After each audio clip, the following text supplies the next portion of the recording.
स्वागत आहे। आता आपण एका फॅन्सी ड्रेसची कटिंग पाहणार आहोत। त्यासाठी मी इथे आपण 2 मीटर प्लेन कापड घेतलंय, वर्कवाला मी इथे 1 मीटर घेतलंय आणि अस्तर पण आपण इथे 1 मीटर घेतलंय। तर आधी जो आपला टॉपचा पार्ट असणार आहे तो कट करूया, मग खालचा घेरा आपण इथे कट करणार आहोत।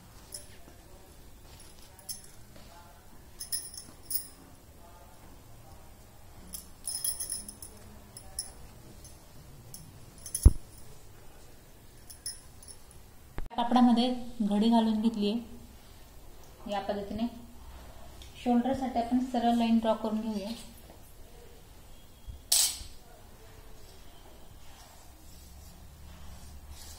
आता बघा या पॉटला आधी आपल्याला उंची घ्यायची आहे। आता बघा जी उंची त्यात आपण 1 इंच एक्स्ट्रा घेणार आहोत। इथे मी या पॉइंटला 12 घेते, 11 इंच आपल्याला रेडी उंची येईल।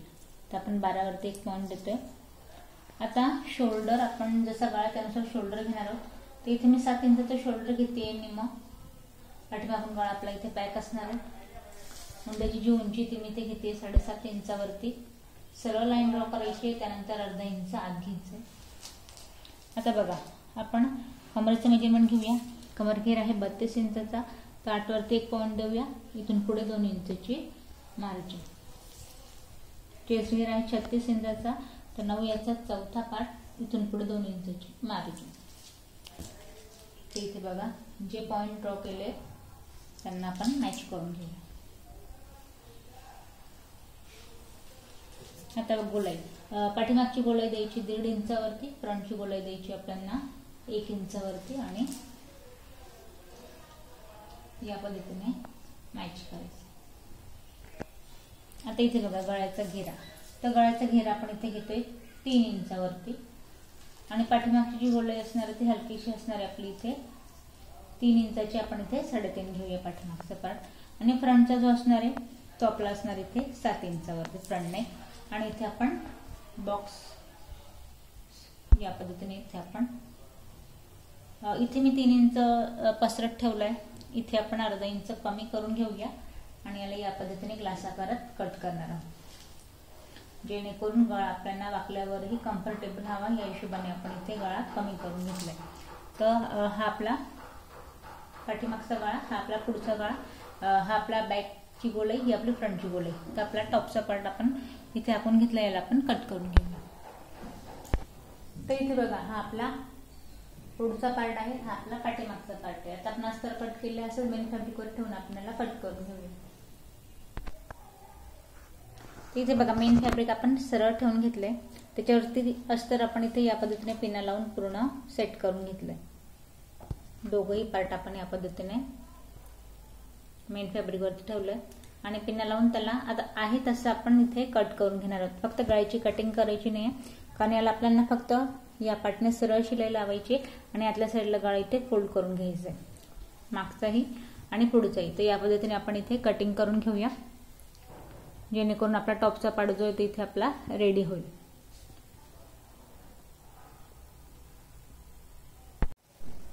तर इथे बघा आपण दोघेही पार्ट इथे कट करून घेतले। आता आपण या पॉइंटला स्लीव जी आहे ते उरलेल्या कापडातून आपण इथे स्लीव कट करणार आहोत।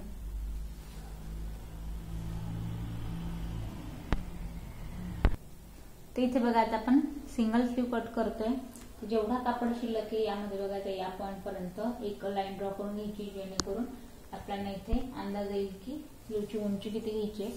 तर इथे बघा आपण इथे 10.5 स्लीवचा कापड आपल्याला इथे रेडी आहे। खाली आपण पट्टी वगैरे फोल्ड करायची नाही, फक्त अर्धा इंच इथे शिलाईमध्ये दाबलं जाईल, तर 10 आपली इथे शिलाई रेडी येईल। तर आपण 10.5 इथे घेतलंय। जो आपला बॉटमचा पार्ट आहे तो आहे आपला इथे 6 इंचाचा दंडघेर आहे, 1.5 इंचची आता आपल्याला मार्जिन घ्यायची आहे आणि इथून वरती आपल्याला घ्यायचंय काखेतलं मेजरमेंट एक 3.5 इंचावरती। इथून मुंड्याची गोलाई घ्यायची आहे, मुंड्याची गोलाई घ्यायची आपल्याला या पॉइंटला 8.5 इंचावरती। इथून पुढे 2 इंचची मार्जिन आणि हलकीशी घ्यायची आहे गोलाई।